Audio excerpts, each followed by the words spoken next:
Okay, I'm going to tell you a little story. This is about a birthday party, my boy's 13th birthday party. And we had cake, and we had candles. Those aren't very good candles, but we had candles at this birthday party. And my boy has two favorite frostings. He has blue Kool-Aid, blue. Let's redo that. I am sorry. I'm trying to do this on a mouse. B-L-U-E, Kool-Aid. And he also likes pink. Pink, P-I-N-K. Pink, P-I-N-K. Pink punch. I don't know if these are real frostings, but my wife makes these. And her first frosting is so good. And he had a cake. And some people did not want blue Kool-Aid. Some people wanted pink punch, and some people wanted pink punch and not, or blue Kool-Aid and not pink punch. So we frosted this cake really interesting. What we did is we split the cake down the middle, and on one side was pink punch. We put pink punch on one side. Okay. Then we split the cake again down the side. 1, 2, 3, 4. And on this side, we put blue Kool-Aid. We frosted it blue Kool-Aid on this side. We did this much. Now, some of the people got pink punch and blue Kool-Aid. How many people got pink punch and blue Kool-Aid? Stop it right now and look at my cake and you tell me. Okay, so you got a chance to look at that. How many people got pink punch and blue Kool-Aid? Well, we have one piece here and one piece there.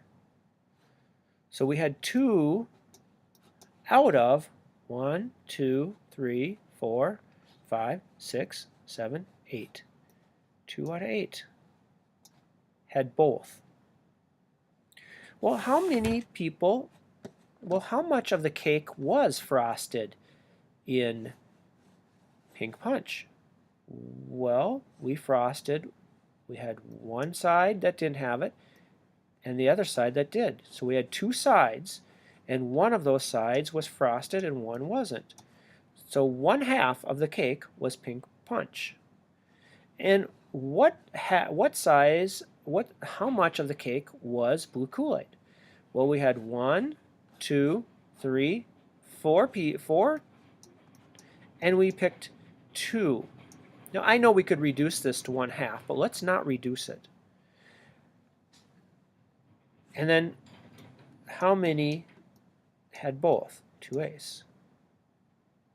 So 1/2 of the cake was pink punch, 2/4 of the cake was blue Kool-Aid, and 2 ace of the cake was both.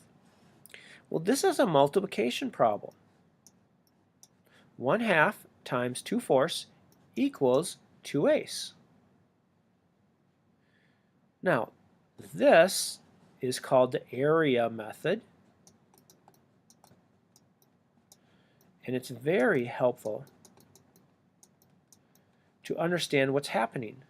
When we multiply fractions, the answer gets smaller. So we started out with this big cake, and our answer ended up with just this little part. So when we multiply fractions, the answer gets smaller. When we do the inverse and we divide fractions, the answer gets bigger. It's totally opposite of what we would think it would be. Now, we don't have to draw a picture for everyone, but it sure does help to be able to draw a picture and understand what's happening. We could just multiply across. 1 times 2 is 2, and look, there's my 2. 2 times 4 is 8, There's my 8. So multiplying across works for multiplying fractions.